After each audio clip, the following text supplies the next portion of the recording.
Africa and Europe are mutually dependent. Our continents are neighbors. We share opportunities and challenges.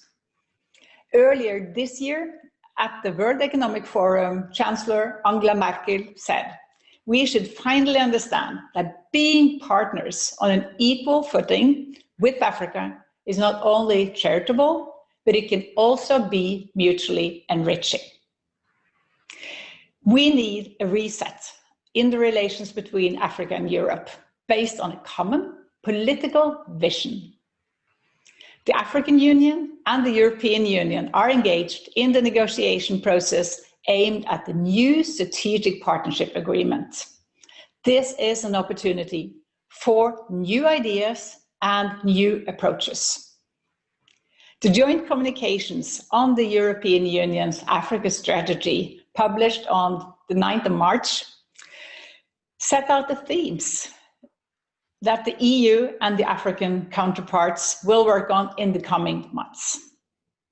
With the growing uncertainties of the COVID-19 crisis is presenting worldwide and the economic consequences following the pandemic, the relationship between Africa and Europe is even more crucial. The EU and the European countries are the most important economic partners of African countries. Norway is in a unique position. We are part of Europe, but not a member of the EU. We have a long history of solidarity, support, and partnership with African countries and anti-colonial liberal movements. For Norway, it is essential that we bring African voices into the discussions. Development aid is still an important part of our relationship with African countries. But equally important, our bilateral relationships with an increasing number of African countries are broadening and deepening. We have political and security dialogues. We engage on multilateral issues and have a number of commercial partnerships, and the number is increasing. Our private sector is looking for opportunities in many countries and in new sectors. Our relationship with EU and African countries are based on strategic partnerships where we can engage and address common opportunities and challenges. Our agenda is very broad. Peace and security, respect for human rights, environment and climate change, the blue economy and maritime security, renewable energy, promoting digitalization, the SDGs and education, and finally, financial transparency and combating illicit financial flows and strengthening the multilateralisms are just some of the key areas in this partnership. Our partnerships were on a positive track. However, the pandemic has disrupted political, economic, and social fabric in Africa and in Europe. We now need to take stock of the short and medium-term effects of COVID-19 on the African-Europe relationship. The government of Norway is pleased to support today's discussion. This first roundtable will be a part of a new initiative that will stimulate and enrich the dialogue in Africa and Europe on the underlying geopolitical dynamics. Dynamics that will influence the strategic relationships between Africa and Europe. We are very proud to partner with the African Center for Constructive Resolution of Disputes, the European Council on Foreign Relations, and the Norwegian Institute on International Affairs, NUPI. And with these short remarks, I would like to hand over the virtual floor to NUPI, who will guide us through the discussions on how the COVID-19 will affect the relationship between Africa and Europe. Thank you so much. Thank you very much, Marianne, for kicking us off. And you've already raised, I think, a number of issues which will inform our debate and that we will come back to. And it was think very useful to position Norway in this context as well. So I'm going to hand the floor to Vasu Gauden, the Executive Director of Accord. After him, we're going to go to Gunilla Carlson, who's a former Deputy Chief Executive of UNAIDS, and of course also a former Foreign Minister, or Development Minister rather, of Sweden. And after that, we will have some questions and answer session on this first part of the debate. So Vasu, over to you. Thank you very much. No, Cedric, thank you very much. And let me start by thanking your government, Mariana, for generously sponsoring these dialogues. I think it is very important that we have, as you pointed out, African and European voices dialoguing on what our partnership should look like going into the future. Fatan will deal with the trade issues. I'm not a trade expert. I will look at it more from a security perspective and how COVID-19 really has become a conflict multiplier in a sense, and what that has done for security on the continent, and how that will then influence the relationship between Africa and Europe, and more importantly, how should it affect the relationship between Africa and Europe. And Cedric, I did promise you that I would put my stopwatch on, so let me do that also. Step the mark here on time.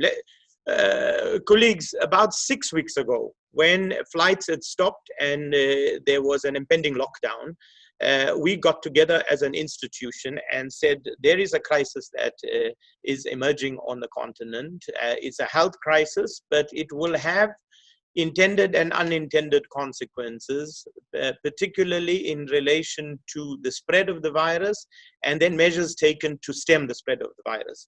So we set up a task unit here at Accord with around 15 of our staff to track on a daily basis conflict indicators in all the countries on the continent on 7 conflict drivers or conflict indicators and categories of conflict. We started to produce on a weekly basis a conflict and resilience monitor to provide some analysis more for early warning of what will happen on the continent. So the current issue, the 5th issue, has just been released. What have been our findings the last couple of weeks? Firstly, conflict, social and political conflict, has actually decreased on the continent. Secondly, crime has also decreased on the continent, but there are some categories of crime that has increased, particularly gender-based violence. As we have seen, this is not just on the continent, but globally as well. And then we have seen an increase also in insurgencies on the continent. Now, why has there been a drop in political and social conflict on the continent, particularly in many countries on the continent which have been vulnerable and where we have seen political and social conflict? The reason is that lockdowns and other measures that were taken to stem, or rather to flatten the curve of the pandemic has actually put a lid on conflict on the continent. A dangerous lid, I should add, because the vulnerabilities that we had prior to the lockdowns have actually increased now with the economic and social dislocations that have come from the measures. And these are the unintended consequences. And this is what our findings have shown, is that yes, conflicts have decreased, but now there is the potential for increased social and political conflict. So if you look at this week's monitor, and there are 3 analysis that I want to refer to. The first is by Carlos Lopez, the former executive secretary of the Economic Commission for Africa. And what he says is, whilst the rest of the world will go will go into recession in many parts, for Africa, most African countries will actually go into depression. This will be very serious economic dislocation on the continent that will have far-reaching consequences. Secondly, the second article is an article penned by the president of ECOWAS, Brau, and the UN SRSG for West Africa and the Sahel, Chambas.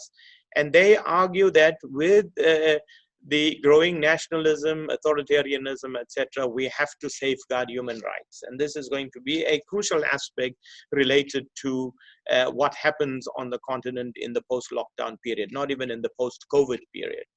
The third article is an article by two professors, Bassado and Dish, and they argue that violence will come not now through the virus, but as we have said, through the economic and social dislocations that will take place. Now, colleagues, what does all this then have to do with EU and Africa relationships? And I want to say that we have to ensure that Africa in the future will not experience the same kind of vulnerabilities, because the virus has spread across the world, but the impact that it will have in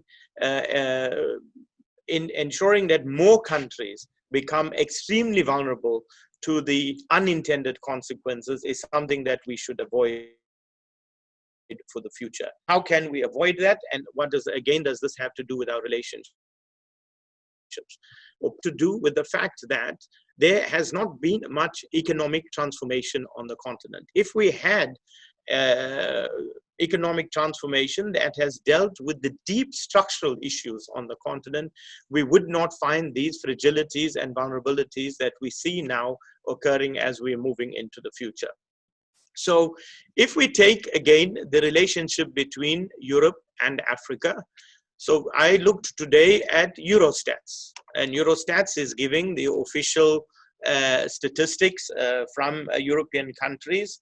And what Eurostat says, and these are April 2020 statistics, it says in 2019, almost 70% of goods exported from the European Union to Africa were manufactured goods. Secondly, in 2019 again, over 65% of goods imported into the European Union from Africa were primary goods, food and drink, raw materials, and energy. And when you look at the graph that Eurostat produces, you will see that most of them have to are on raw materials that have been exported from Africa. Very little has to do with food and drink, and then a percentage on energy. This kind of relationship, and Mariana, I know that you have said that what Chancellor Merkel has indicated is that we're looking for a relationship of equality. But the relationship of equality is something that will be far into the future, simply because of this disjuncture that we are seeing, the trade imbalances, etc. How can we rectify this? And I want to now, Cedric, move to a point where I think that we have to focus not so much on trade that is quantitative, but rather a relationship based on trade that is qualitative. And let me explain. If we look at the statistics that come out of Eurostat, those statistics are quantitative statistics about the amount of trade that we are doing between Europe and Africa. But if we want to actually see transformation in Africa, then it can't be about economic trade. It has to be economic trade that results in economic transformation. Largely, our problems and our vulnerabilities on the continent stem from the fact that we are largely an agrarian society on the continent. Now, agrarian in subsistence agrarian, not even commercial agrarian. That's why even food security will become a major problem. We have not moved in most of the countries, except maybe here in our own country, South Africa, maybe some of the North African countries.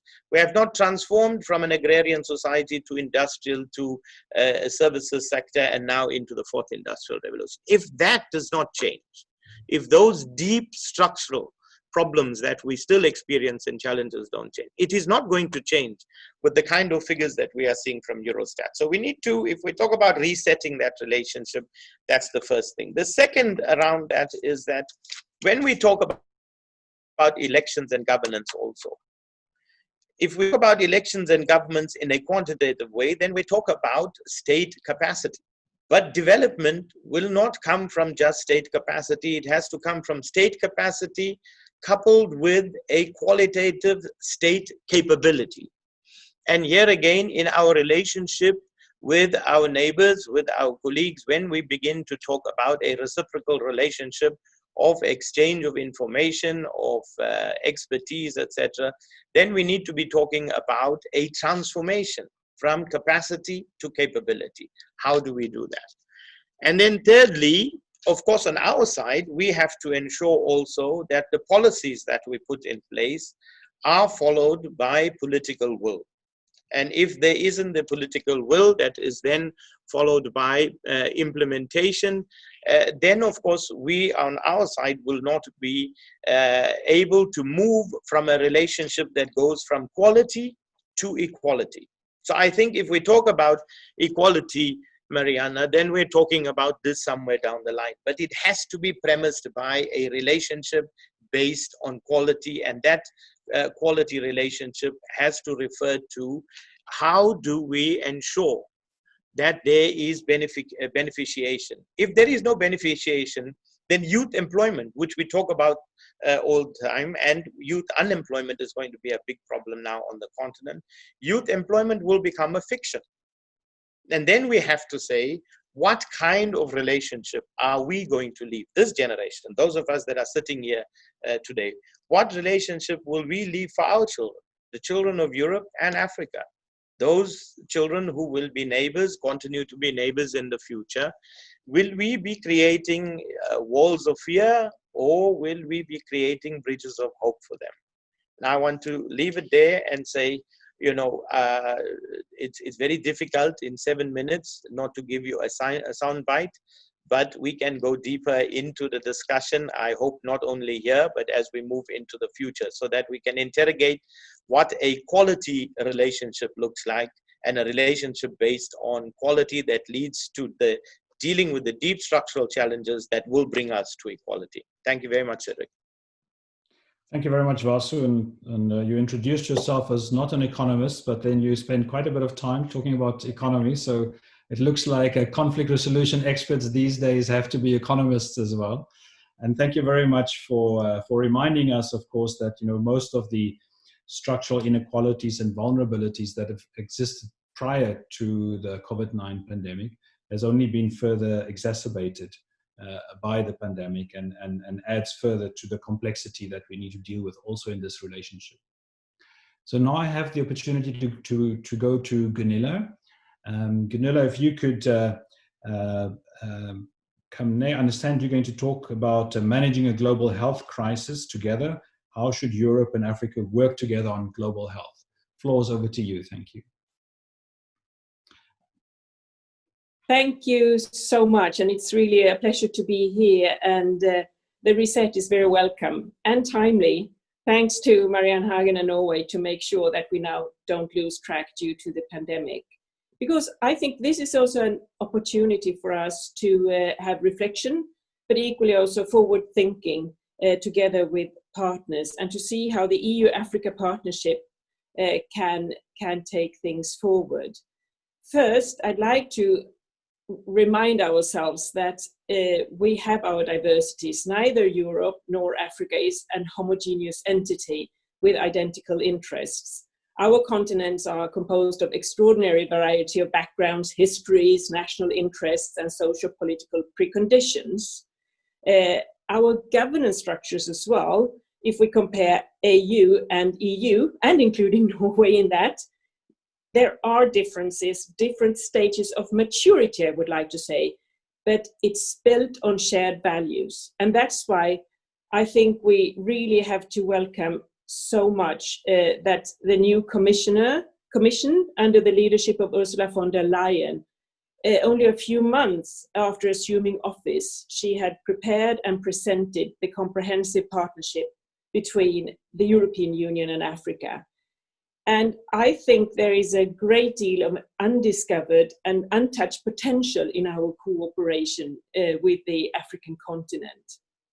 Building on this green growth model, improving the business environment and investment climate, boosting education, research, innovation, the creation of decent jobs, and maximizing the benefits of regional African economic integration and trade, combating climate change and making sure that there is access to sustainable energy And of course, that was mentioned, peace and security. All this is, to me, the Agenda 2030, and everything is also linked to how you can have healthier societies. So I hope that this pandemic cannot distort the long potential that's there, the long-term potential that's there with the EU-African partnership. And perhaps also the collaboration around health, equity, and pandemic response can move beyond classical development assistance. As a starting point there, I think it's obvious for Africa and European Union that we need multilateral collaboration. For example, now with the debate around WHO, it's equally important for both EU and Africa to have a reform agenda for the World Health Organization, and perhaps to develop that together. We need the political, not only the practical collaboration between us. Because this is, of course, a health crisis, but we have seen also that Europe can learn from Africa. The Ebola outbreak has shown weaknesses within the WHO system, but equally also what I've seen in that response, that the African communities realized how to have swift detection, early testing, and rapid response with cross-border collaboration and strong solidarity between the different neighboring African states in that outbreak. So I think there are a lot of lessons learned in the area of health, where we also from a European side can be inspired by Africa in the long-term perspectives. Because today, to rebuild back better and to have viable health systems, we have to learn on a scale of innovations that we haven't seen before, but also what I very humbly learned from African responses, the work with community-led responses. And I think there is another area of inspiration and recognition about the capacity within Africa, where also an aging European Union can benefit and learn about. Can I just say a few words on Africa's COVID-19 reality? There has, of course, been a very tough time now with the socio-economically very unstable countries with its weak health systems. I looked into figures, for example, where Sweden spends $5,000 a year per capita on its health for the people. Ethiopia, with its growing population, spends about $25 a year. It's a huge gap, and that can't immediately be filled. And that's why I'm talking about how can we innovate together and build strong health systems, but equally continue beyond a development cooperation to see that there can become more equity. I like to take the opportunity to warn that Africa still are suffering and fighting many other viruses, for example, HIV. The fight against HIV, TB, and malaria needs enormous investments, and we have come far, but for example, HIV is far from over, and it's weakening public health systems on the low level that's there. And I'm now worried that the new debate and the new pandemic will take out that there has been a lot of needs in the health systems. And the strengthening of the health systems in Africa has been happening, but from very, very low levels. The domestic financing is still minor in general. And the risk now is that many nations will be fiscally squeezed and invest less in their health systems. And that will be a really dangerous time for that. We also see that there is, of course, dependency in Africa from many other major actors. And I think we can talk more, but at another occasion, on the debt levels that now are building up in Africa, with less transparency than we had earlier, and also the risk that this will also affect the health systems in the long-term view.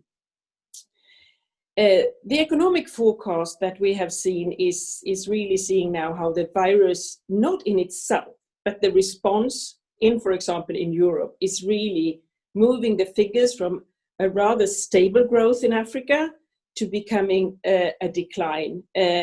the World Bank's estimates are really, really scary when we look to the risk for nations becoming weaker and less prosperous and not being able to grow and develop as planned, but equally also to see that it can throw more people into poverty, hunger, and perhaps also anger.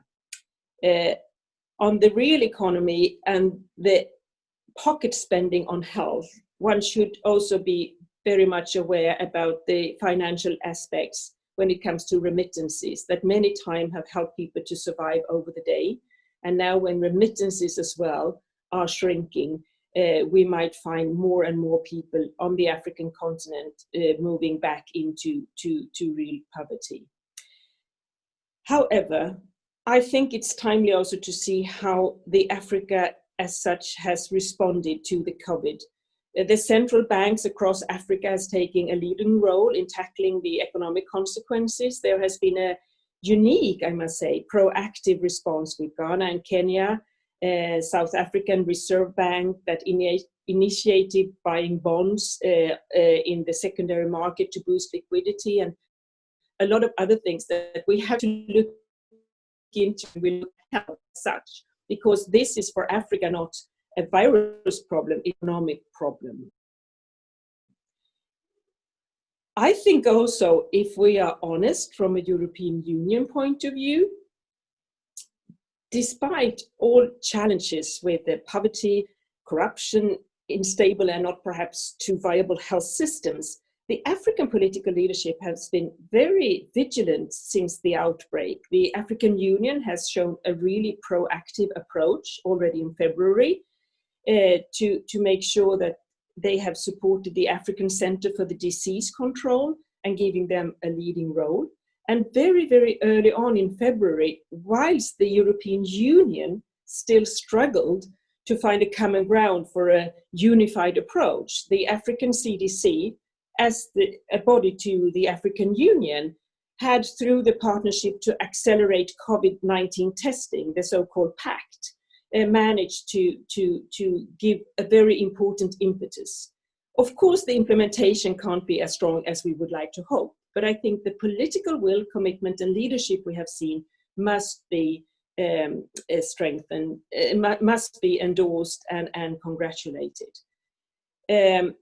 I could go on and to give you good examples what we have seen from a political angle when it comes to what the African Union have done, but also on the technology side, and to see where European Union with its new partnership with Africa also can work on digital solutions and innovations. Unfortunately, the Continental Free Trade Agreement with Africa put digitalization rather low. But I think also now when we have the free trade agreement in Africa, and to make sure that the potential of digitalization and digitalization in health could be an equal arena for EU and Africa together to work upon, because we have seen, of course, in Europe as such, but equally also in Africa, some digital solutions to fight back towards 19. And I think that is also important to raise. Overall, we know that with 10% increased digitalization in Africa, there is a potential of a raise with 1% of the GNP. And that will, of course, also have long-term effects. With that, I tried to not doom and gloom with the health figures and weak health systems, but tried to say that we have an untapped arena when it comes to global health to give really life to the new partnership agreements. And I hope that Europe will not let this opportunity slip. Thank you. Thank you so much, Gunilla. It was very good to get your view, your perspective, especially from your previous work with UNAIDS and your experience in public health. And it was interesting to hear about the lessons that you highlighted that has been learned, or that we can draw on from the experience with Ebola and HIV/AIDS and so on the African continent. And also thank you for highlighting a number of areas of potential future cooperation and for highlighting in the relationship that's coming up. So this is Alain Leroy. I know many familiar places here, like Saïd and many others. As you just said, I've just been appointed by President Macron as the special envoy for the call for action, which has been signed by, as you know, by 18 head of states, both from Europe and Africa, and published in Financial Times and Jeune Afrique on 15 April, to increase international support on short term. My task is very much on short term, how we can mobilize more support to help Africa facing this crisis. As you said very well, this is a sanitary crisis, but already very much an economic crisis in Africa. So we are working with 4 AU, African Union Special Envoy, Mr. Tidjane Diam, Dr. Ngozi, Trevor Manuel, and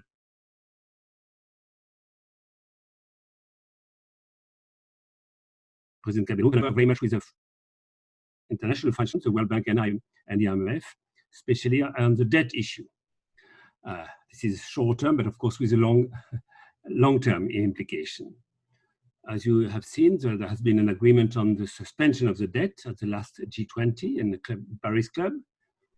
We are now enforcing, making sure through the Club of Paris Club, that this moratorium, the suspension of the debt, is fully implemented by all the creditors. And as I think Gunilla said, or someone else before, this is very important to have more and more transparency on this. That is a key point for us. So we work with that, and we look also at by the end of the year to speak of cancellation on some debts. For those, of course, for the debt will be unsustainable. So I don't want to be too long, but we're working on that. We are working on so many other issues together, again, with the special envoy of the African Union. And with the aim, the link between short-term and long-term will be the EU-AU summit, which is still planned for the end of October. And then we have to address both the short-term issue, how the EU can help more African Union, the Africa and African Union, and of course to discuss the long-term partnership. And the more certain thing for the time being is to ensure that in the assistance that the EU is giving for COVID all over the world, the share of Africa is quite significant. For the timings, the figure here is 6.24 billion euros, both the Commission and EIB. But I think that's very important that continues, because we know that the needs of Africa during this period in 2020 is enormous. Thank you. Thank you. Thank you very much, Alain. I recognize Said Jinnit and Kiza. So let me first go to Mr. Jinnit. Said, you have the floor. I see you are muted. Maybe just unmute yourself. Okay. Greetings to all colleagues participating in this conference. I just make one or two remarks. Just to say that in the next month and perhaps more, the focus of African and European countries will continue to be on addressing the impact of COVID-19. Substantial part of existing EU resources have been redirected to assist African countries to address COVID, to the detriment of other development projects.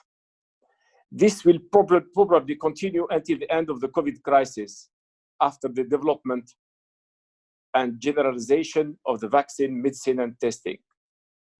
The COVID-19 pandemic has led to the postponement of the series of meetings devoted to discussing the new strategy between Africa and Europe. It has affected the momentum and the very ambitious timeline adopted by the EU leadership at its assumption of function for the finalization of the Africa-Europe strategy.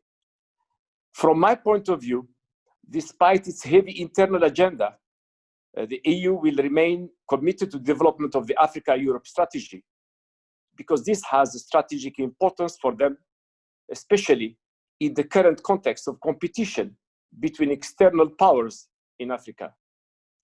The EU shares the same commitment because it has the feeling of shared destiny with Europe. The process will be obviously delayed because of the circumstances. The two partners may have to resort, like us, to video conference to pursue their consultations.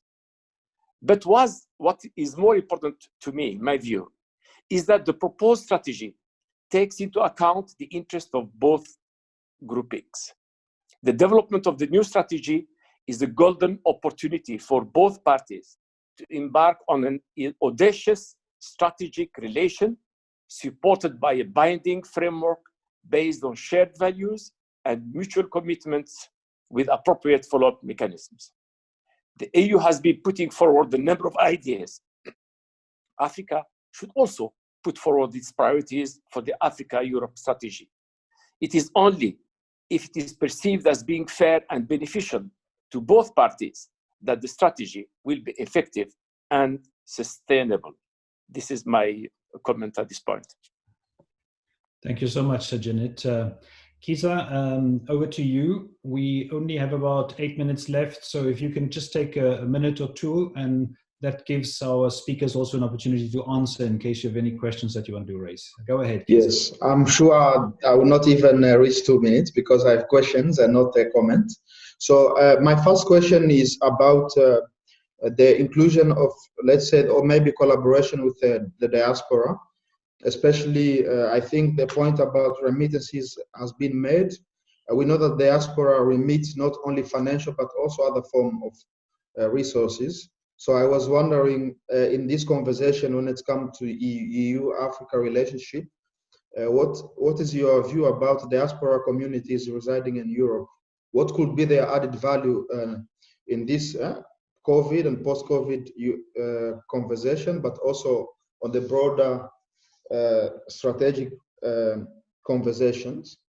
And the second point, and maybe it's a big question, but I was wondering what you think the opportunities can be from this pandemic. I understand the distinction or the warning by Carlos Lopez about an economic depression, no, actually even sharper. But I was wondering whether this crisis could also create an opportunity. I'm aware that's a big question, but so far I've heard only warnings and apocalyptic scenarios. But I wonder whether you also see opportunities that can arise from this crisis. Thank you very much, Kisa. You remind me, I think, of the quote that goes along the lines of never miss the opportunity that a good crisis creates to perhaps bring some new approaches to various things. I understand we also have Jarmund Sæther from the Ministry of Foreign Affairs of Norway. Jarmund, would you like to make a comment or question? Two comments, more in a type of brainstorming mood. There's no doubt that COVID-19 crisis will have a very serious impact on African economies. But again, I think in a larger perspective, learn us a lesson about how we in Europe also need to look at African countries in a different way. We have all assumed that the population of African countries would be much harder hit and more or less be struck down by the COVID-19 pandemic. That might still happen. We are not sure. But I think we might also reflect a bit on why did we automatically more or less assume that the number of deaths, for example, in many African countries would be much higher in Europe. It hasn't happened yet. And as I said, it can happen again. But for the wider work on a Europe-Africa strategy, we should pause a bit and think about why did we automatically assume that the number of deaths would be much larger in African countries. Again, the economic consequences of COVID-19, it's much more serious. And I agree with Vasu on that. But we might need to reflect a bit in terms of how we relate to African countries when we make a new strategy. Also in this sense that, there are many measures taken by African governments already that has proven to be good. And as has been mentioned by others, some of African countries have a lot of experience in fighting pandemics. Another issue I just want to briefly mention, State Minister Hagen mentioned the issue of multilateral cooperation, and we might get more into that in the next session. But I think the way the World Health Organization is squeezed between one major power in the West and one major power in the East is just underline how much interest we have in common between Europe and Africa in terms of working together to safeguard the multilateral system and to safeguard important institutions like the World Health Organizations. Thank you. Thank you very much, Jarmund. Let me turn to Vasu and to Gunilla. I'll start with Gunilla and give her the opportunity in reverse order. If you can just take perhaps 1 minute each and comment on what you've heard before we go into the next session. Thank you so much. Gunilla? Thank you, and I think it was rather very good comments. But on the question on the diaspora and the untapped potential, because I think this also shows how interlinked we are, and how much now immediately the economic lockdown in all of the world is of course a huge problem for the diaspora and remittances, because many are those that are also losing their jobs, whether it's in the Gulf or if it's in Sweden. So we have to be aware about that, but also to see how much in the long term with giving the space and working in partnership with diaspora and diaspora organizations to make sure that the partnership now with EU Africa is not only a political one, but to make it very, very viable, and being able to make sure that there are instruments to make sure that you can perhaps fast forward some investments, or to make sure that the remittances are really being used in a way that could help with economic growth. And that's why I mentioned the bottom-up approach, to work with communities and to make sure that we are not coming into a mood where we are too apocalyptic or where we are just devastated about what we do see now. I think we have to bring hope and to show that there are areas for collaboration. I'm not sure that the COVID crisis is yet over for Africa, but they acted very, very harsh and hard. But no doubt that the economic crisis, due to how the rest of the world has responded, is the thing we really have to work upon now and move beyond the immediate health challenge, because unfortunately a lot of people in Africa are suffering because they don't even have access to clean water. A lot of kids are yet not immunized. And I mentioned the HIV unfinished business just as an example. So yes, we have a tremendous amount of work ahead, but if we move now to an inclusive agenda and much more genuine, I think this is a very, very good opportunity for Africa-EU collaboration. And also to work on the multilateral institutions that were said, but also to hold that are perhaps unsustainable depth or well, whatever. I think Europe has to keep this and not distort from its own value-based law and order tradition and constitution. And that is also what we have together with the others. Thank you so much, Gunilla. Vasu, over to you, and maybe you can also touch on the question Kisa raised about opportunities that you see in COVID-19. Thank you, Cedric. Kisa, firstly, on the issue of the diaspora, the AU sees the diaspora as the sixth region. So without a doubt, we must include diaspora voices in the discussion. And I think in these dialogues that we have been planning, we will certainly make sure that there's the diaspora voice. On the opportunities, I would say that there are two opportunities. The first is the COVID crisis has created an opportunity to improve health systems in Africa. And governments now understand that the crisis this will bring.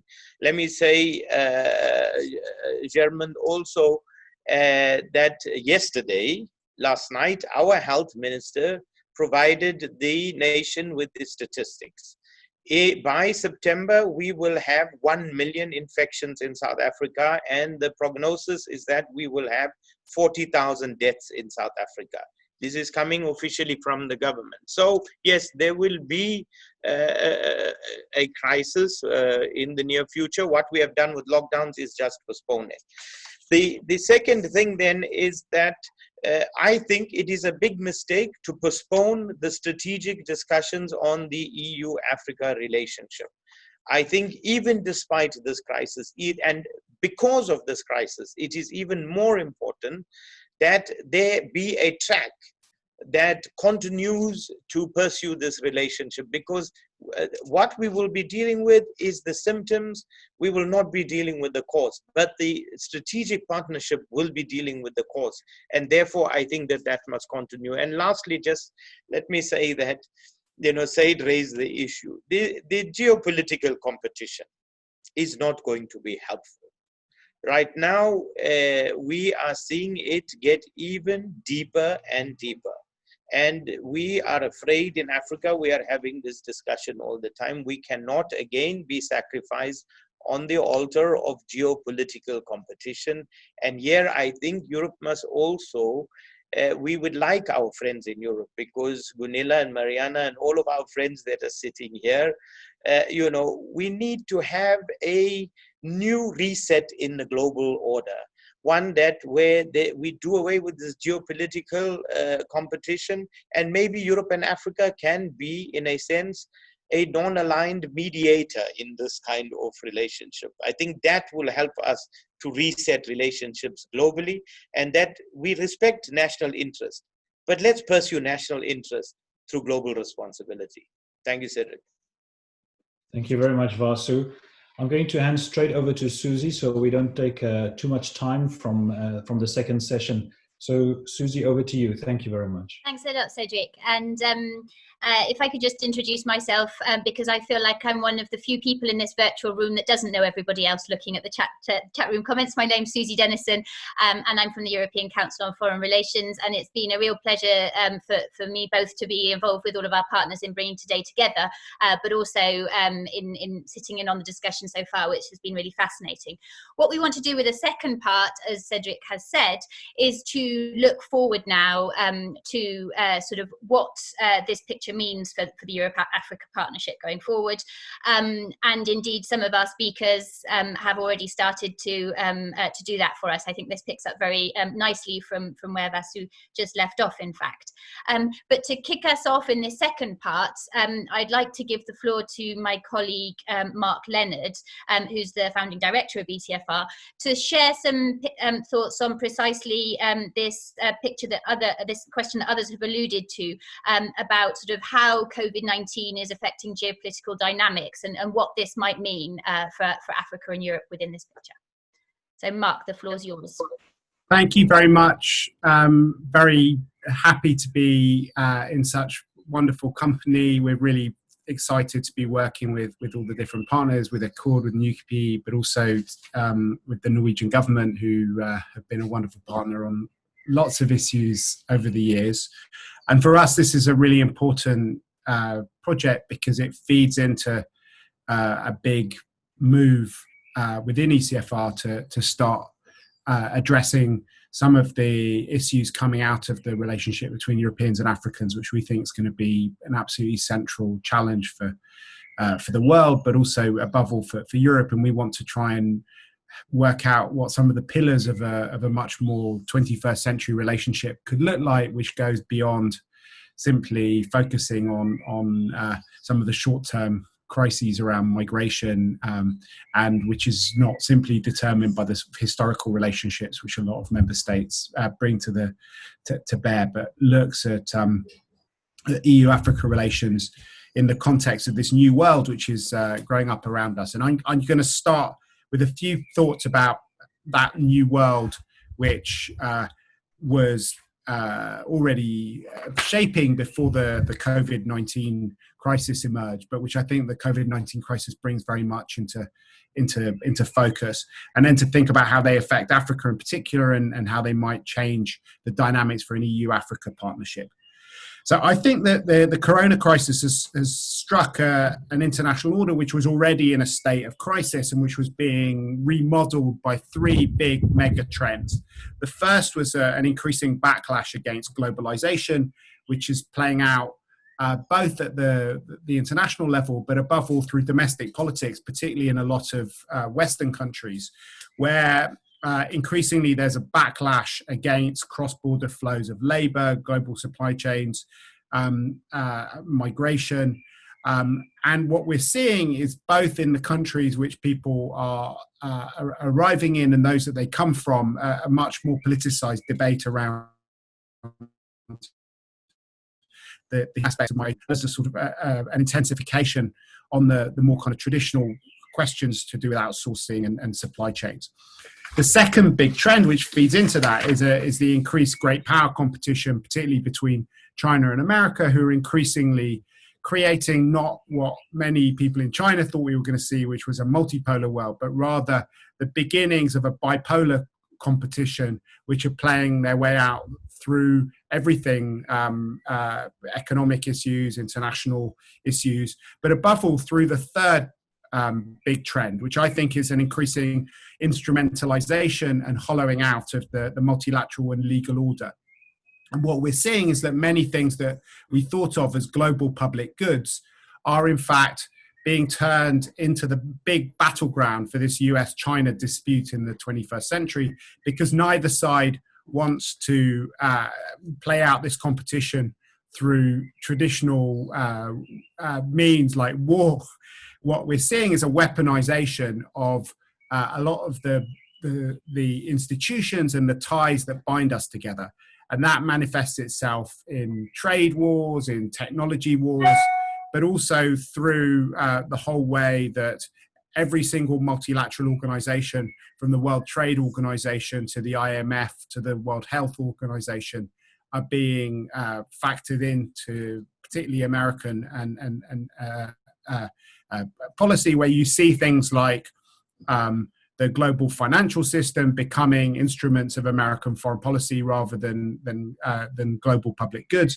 And that's mirrored, if the US side is about the weaponization of international institutions, the Chinese side is more done through the use of Chinese investment and state-owned enterprises who are changing the economic dynamics on the ground in different places and changing the economic order in every region of the world.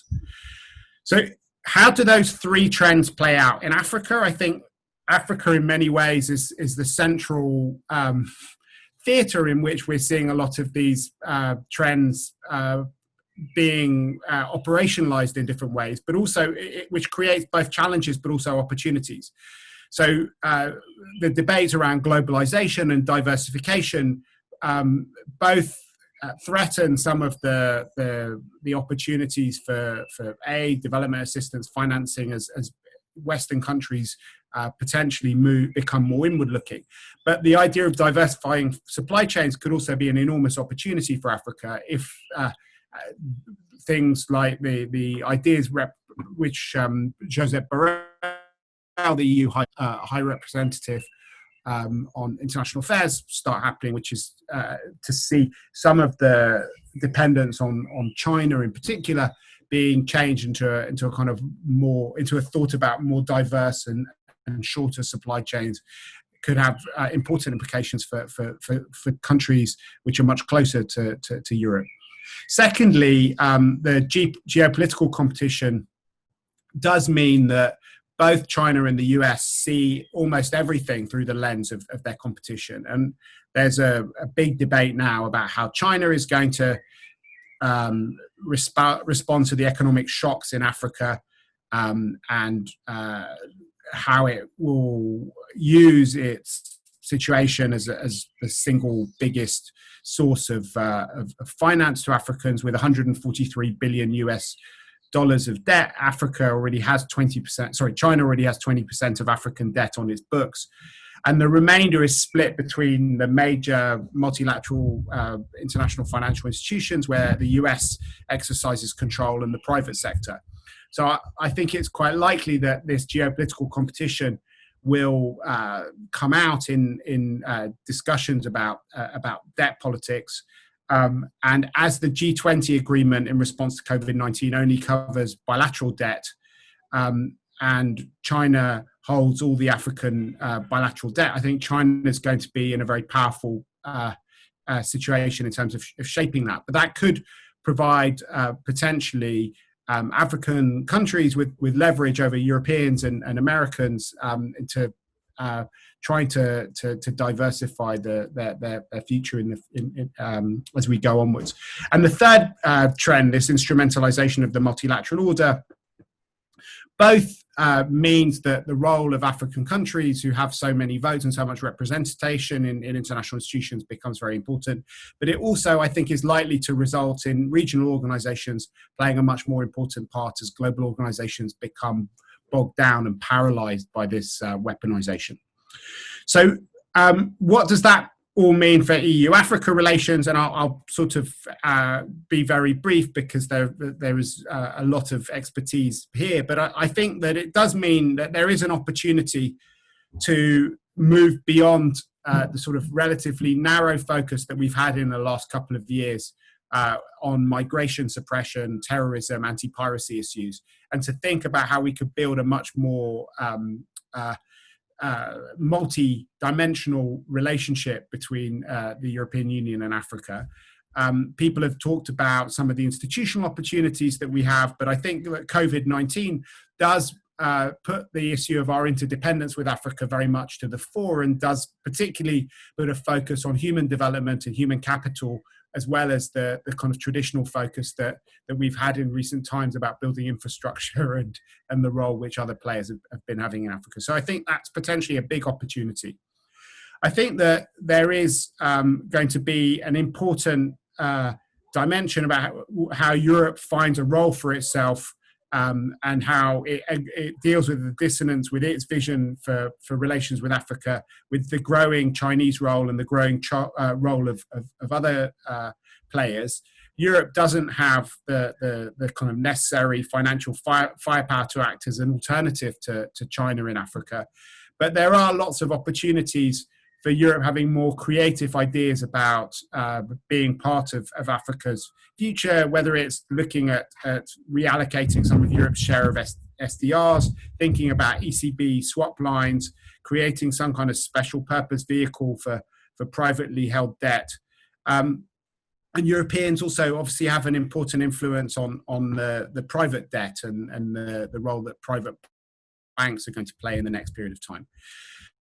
But what I hope we can do is to think through this process about how we can get a better integration of some of these short-term issues which have been dominating the EU-Africa relationship in the past, with the longer-term vision which is going to be developing in both Africa and in Europe about the shape of a global economy, which I think could be changed fundamentally, partly as a result of the COVID crisis, where we could think about much more creative ways of dealing both with supply chains, with our future in terms of border management and demographics, if we look forward over the next few decades, but also on this question of how we deal with the climate emergency, which is going to be another central element of Europe's recovery plans. And finally, what our common digital future is, which is going to be, I think, an important part of how many European countries escape from the lockdown which we're currently in at the moment. But I think is an increasingly important part of our partnership with Africa, this idea of how we deal with data, how we deal with regulatory frameworks, and how we build the infrastructure for a 21st century digital future. So I think those are some of the elements which will go alongside the more traditional relationships to do with development and with security, where Europe has got long-standing relationships with both AU institutions, but with a number of different African countries. Thanks very much indeed, Mark, for that. Really, you really packed a lot in for us to pick on now. I'd like to turn straight, if I may, to Faten Agad. Great to have you with us, Faten. We've heard from a number of speakers already today about sort of a sense of frustration that the dialogue between Europe and Africa, which was kind of the big priority on the European foreign policy side at the beginning of this year, is maybe slightly sort of knocked off course by the current international picture. We've heard from Mark about a number of different themes that in some ways we're already part of that conversation around the new strategy, but we might want to kind of rethink the conversation around that at this point. It would be really interesting to hear, sort of from your perspective, how do you see the next phase from the African Union point of view playing out in terms of the development of this new partnership, this restart? What are the kind of the files, the points that you think we need to watch that will be kind of a particular priority from the African Union point of view? Yeah. Thanks, Susie. And good afternoon to everyone. Thanks again for involving us in this discussion. Let me focus on some, I'd say around 5 points on as to the priorities, moving beyond the emergency responses that we're seeing at the moment, and try to position that in a more general, I would say, forward-looking type of assessment. First, what I wanted to point out to is that, as some of you may be aware, the Economic Commission for Africa released a new estimate as to the financial stimulus that African countries would need to weather the current economic crisis, and the new revision, or it revised its initial estimate of a requirement of around $100 billion to $200 billion. So in that sense, the amount of resources required for Africa to weather the economic crisis, at least to try and cushion some of it, has doubled. And so what we know is that, no amount of, if I take it back to our relations with Europe, no amount of development aid will be able to respond to that need.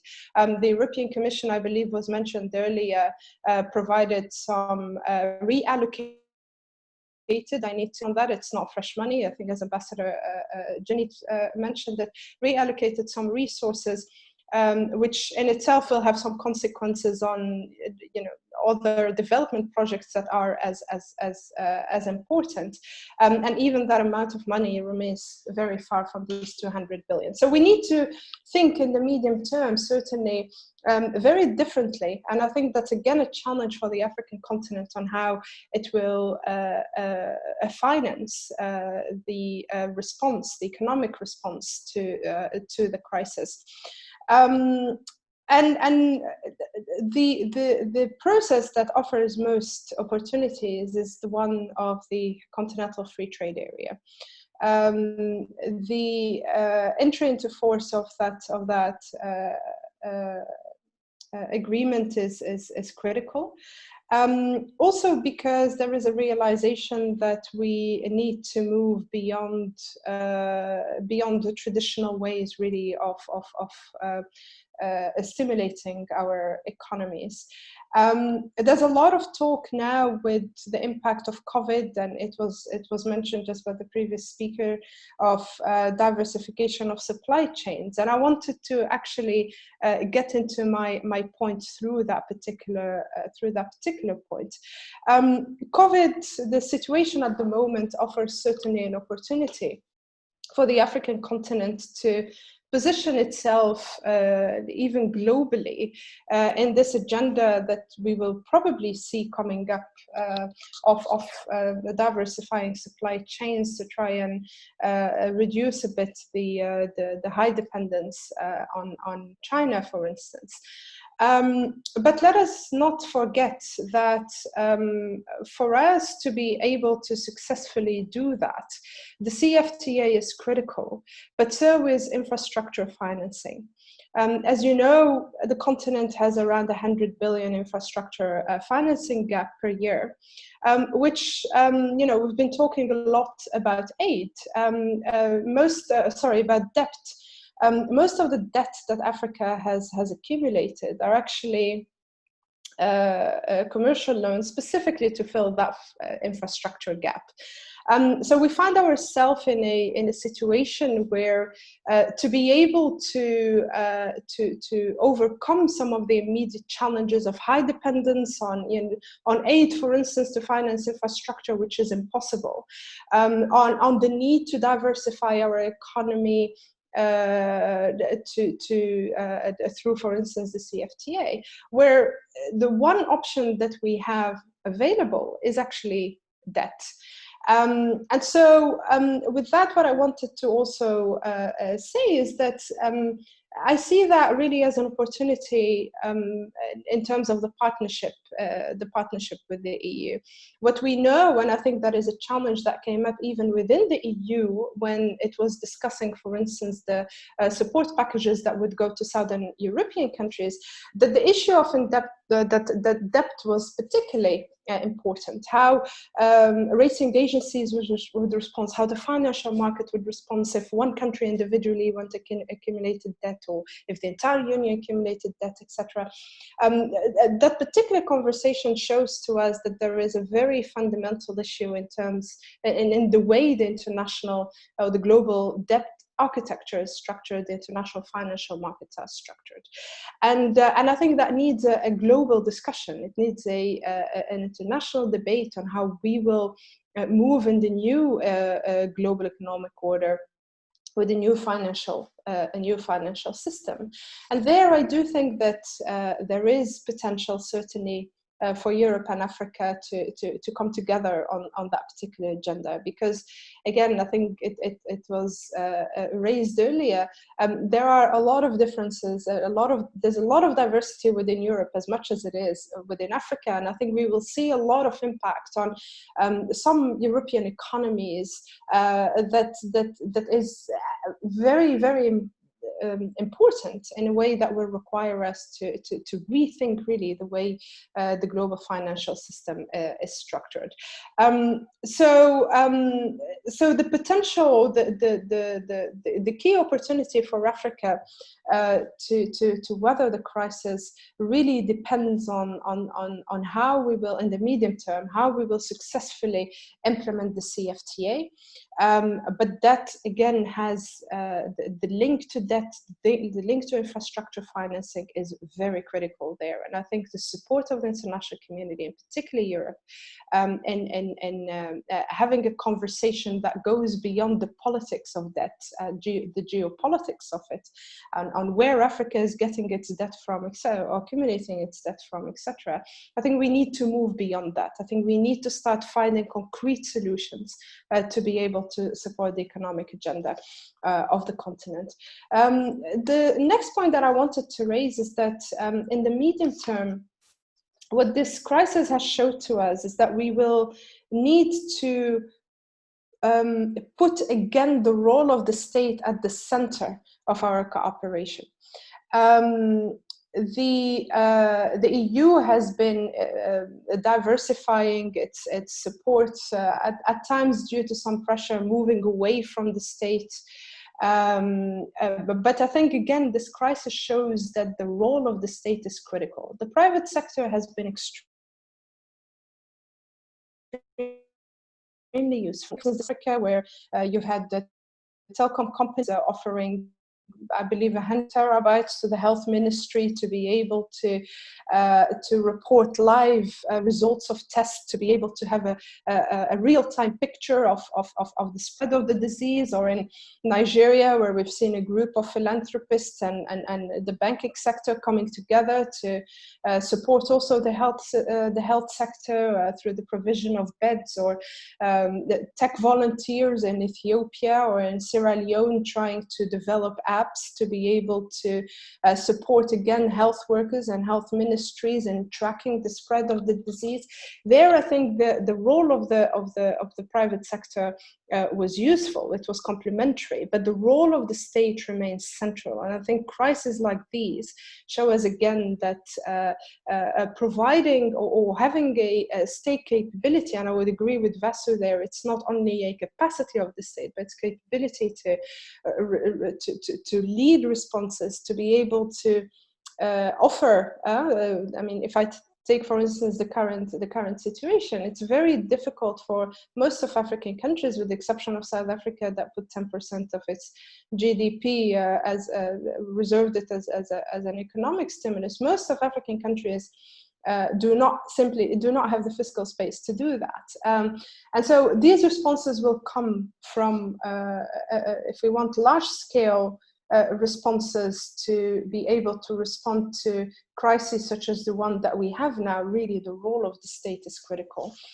The other point that I wanted to raise is that, again, what this situation has showed us is that regional organizations are important.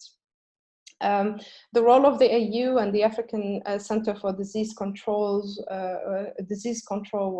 was highlighted by different speakers. But there is potential in others too. I think the African Risk Capacity Agency, for instance, is one of those that can, working with it, potentially provide some opportunities in terms of financing some of the initiatives that we will see later on. But the role of regional organizations, again, as we have seen now, is critical, and it will continue to be critical. Even in the medium term, as we seek to find solutions, particularly to the economic crisis. Just wanted to conclude on 2 points. The first is to say that I think the key challenge when we speak of Europe-Africa relations between the EU and the AU in future is the need to move beyond inputs. We often talk about how much money has been given, how many dialogues have taken place, how many summits are we having, etc. It's always about the input. I think Vasu, when he referred to the move to a more qualitative type of engagement, I would agree. I think it's a very critical point that we need to look into. And I think the real test at the moment, and if you speak to several African, even government representatives, they often speak of deliverables, the need to have very clear deliverables to be outcome driven when we look at the future of the partnership now between Europe and Africa. So move beyond inputs, focus on the outcomes that they are delivering on. The last point that I wanted to put emphasis on, it was actually also raised by other speakers, is that we need to imagine our relationships between the Europe and Africa beyond the China effect. I think we have so far been a bit too caught up to the point that we stopped again imagining our relationship in its own right. And I think that is a key challenge. I think there is a lot of potential in the partnership. We're close neighbors. There are a lot of human exchange between the two continents that is actually capital that we need to use. But to be able to look at the relationship and to take it to the next step, we need to stop talking about competition. We can't avoid the geopolitics of it. It is there, but as a starting point, we shouldn't look at relationship with third parties, but first and foremost to our relationship between the two continents. Thanks. Thank you very much indeed, Fatin. That was super helpful, I think, for us all to sort of think about the next phase in that way. I want to now open up the floor. We have around 10 minutes left for questions and comments. Maybe while people are thinking about whether they want to come in or not, I will just raise a question that has been asked in the chat room. which maybe, Faten, this might be something that you could comment on in your capacity as advisor to the African Union High Commissioner. But also might be interesting to hear on this from, I know there's a number of participants here from EU institutions, on sort of thinking about the quality of the dialogue rather than inputs and deliverables.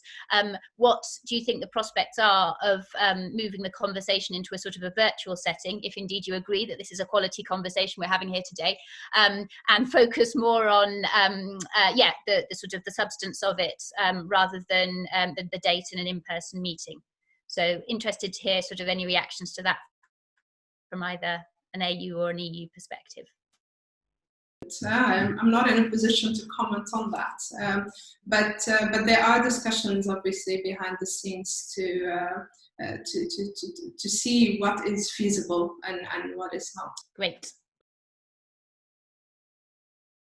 Thank you very much. Anybody else like to come in at this point?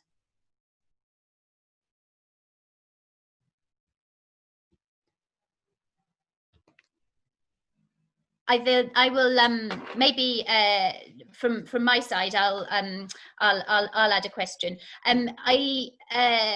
Sort of coming back to this this theme about the sort of the way that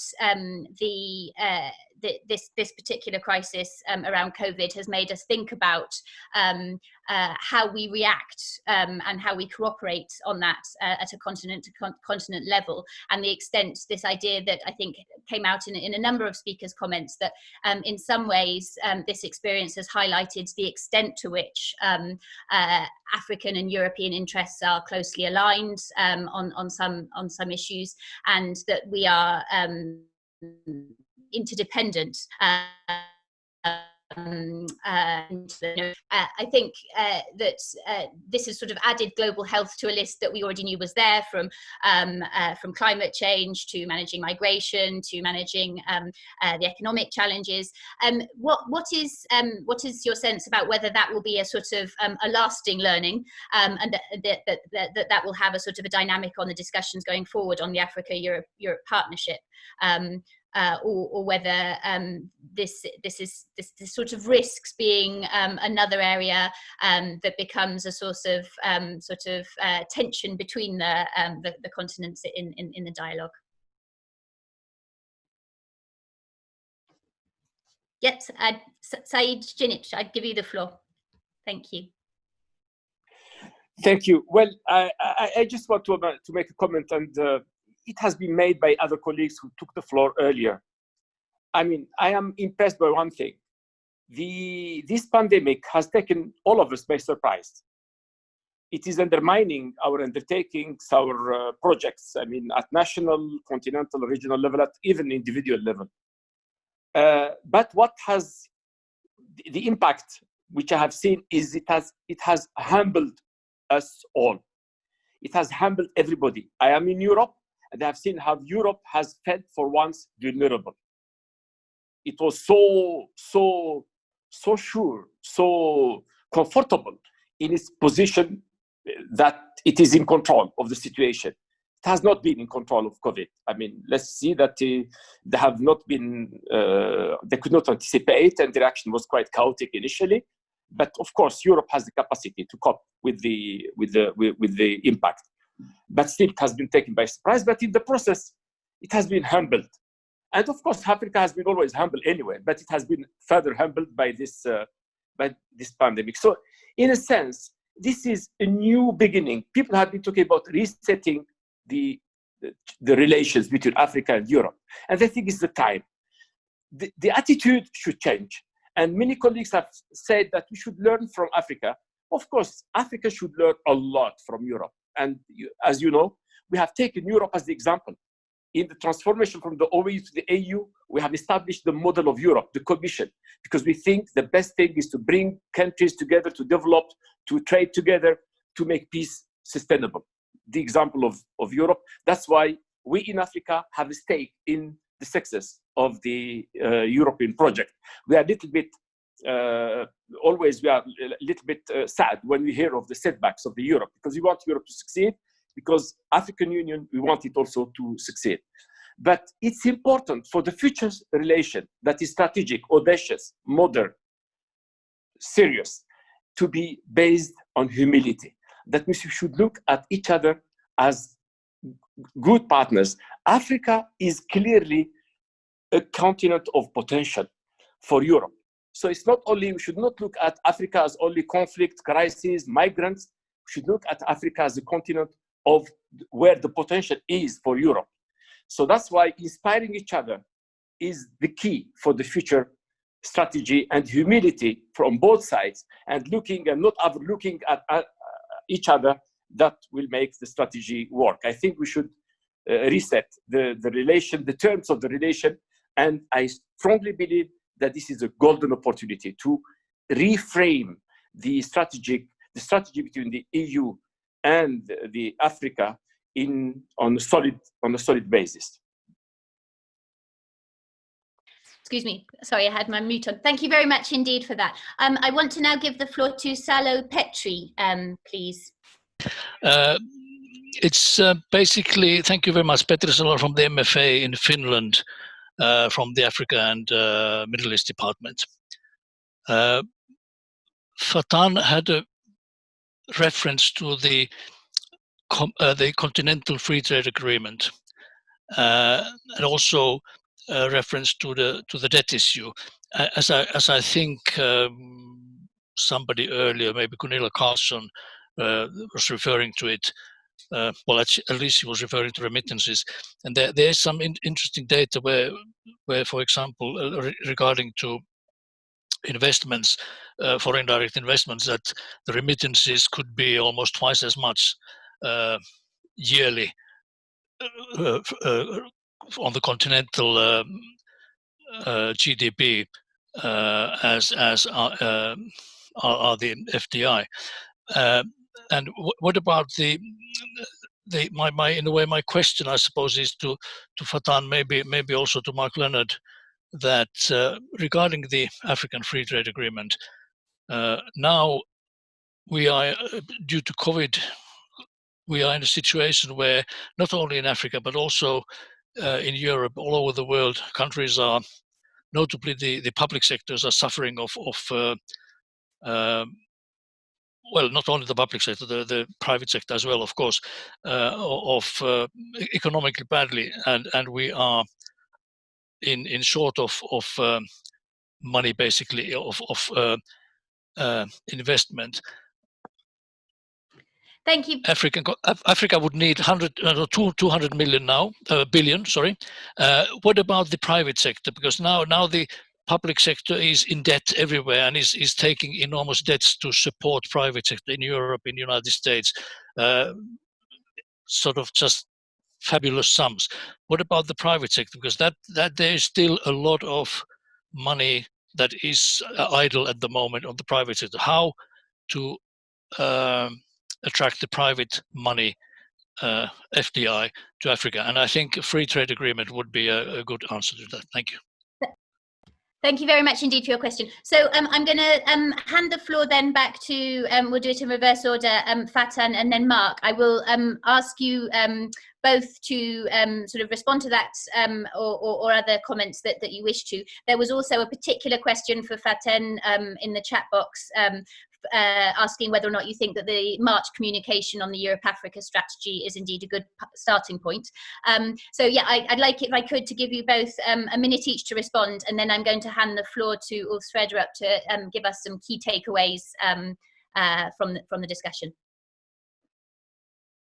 Thank you. Let me first start by the question of remittances and FDI. The prediction for this year is that remittances to Africa will decline by 25% because obviously of the impact that that is felt elsewhere and may result in the diaspora not sending more money. I mean, obviously there's the issue also of transfer costs that remains unbearably high for the continent. And now, I mean, although we've seen a decline since 2005, it's still relatively low. So that will actually create some shock. And some countries, if you take Senegal, for instance, has already raised that as a key issue that will potentially have a big impact on its economy. Remittances represent 3 times the development aid amounts that Senegal, for instance, receives. It's more than 5% of represents more than 5% of Nigeria's GDP. So a lot of countries, East and West Africa, North Africa in particular, will be affected. So indeed, with that reducing, development aid reducing, then is the private sector potentially, and FDI potentially a source. The reality is that FDI or investors generally still see Africa as a high risk region, and so some of the partners have been looking at or have already implemented or offered some guarantees to stimulate that investment, the EU being one of those partners. Unfortunately, up to now, we haven't seen, I mean, although this model has been implemented for a few years, but we see very little results, perhaps also because little is communicated to that effect. And so, I mean, whether FDI will or not be a solution, I'm not too convinced. I think the crisis is global, and I think several even private investors will be affected unless there is some type of stimulus package or some type of incentives that are introduced in these major stimulus packages that Europe is introducing or North America to do that. Very briefly, Susie, on the March communication, whether it is still relevant, was that the question? Whether it's a good starting point. It's a good starting point. I think, look, the EU, like anybody else, does have the right to develop whichever strategy it wants to develop, as long as we are clear that that is the EU strategy. On the African side, there is discussion. There is a document, and I think what would be ideal as we move forward is to merge these two together. As part of a negotiation/discussion process in the lead up to the summit. But I think the EU, like the EU, has its own right to develop whatever documents it wants to develop and set its vision, put its vision in writing. But very briefly, I think again on that particular point, I think the challenge will be the devil will be in the details. If I take the issue of trade, for instance, the CFTA is a central piece of the puzzle for the EU. 54 countries have signed up to it, 32 have so far ratified. So it is a critical process for the EU.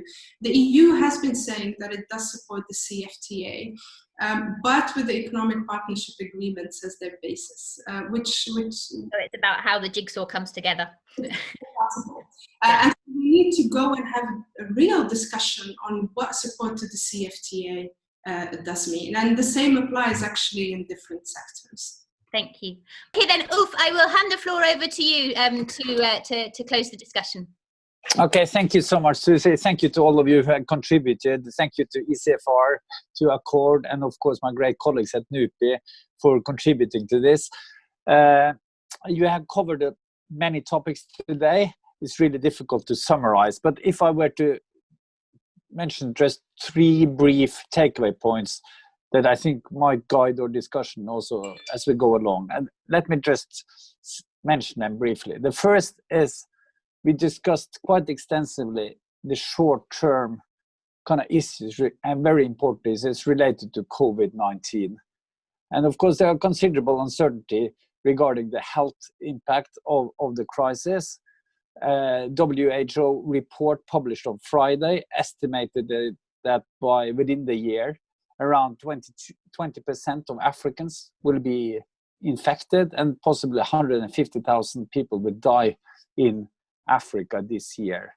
So that in itself raises huge issues regarding access to healthcare, to medicine, and potential access to vaccine if that is made available. Vasu also stressed, of course, how the COVID-19 might be a conflict multiplier, partly on the short term on domestic violence, but also on the long run because economic instability is created. And I think that my takeaway point is that in this panel here, we heard that the economic prospects are pretty dim. African countries are hurt by the lockdown, by the decline of tourism. I've also seen some studies of a possible drop in remittances and possibly also drop in aid. And of course, Africa is hurt almost unproportionally by disruption in global value chains, reversal of investment flows, depreciation of currencies, and also drop in commodity prices. So this is a very serious crisis. The second takeaway point relates to the link between the short-term challenges on the crisis and the long-run challenges.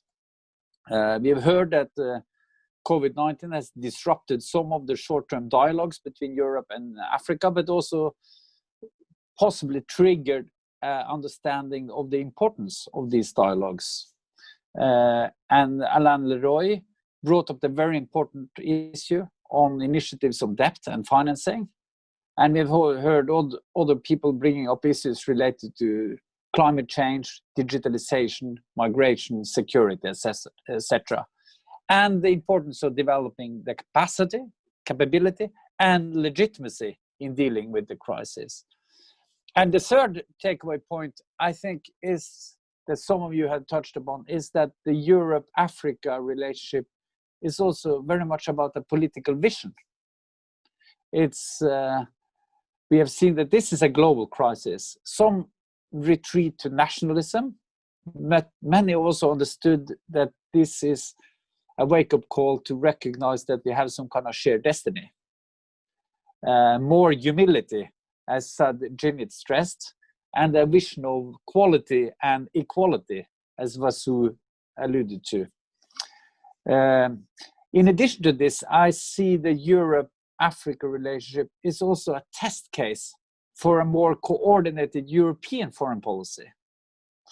And in some sense, the role of Europe also in the larger multilateral system in an age of geopolitical rivalry, as Mark Leonard brought up and focused on. So I think we have touched a broad set of issues related to all three of these issues.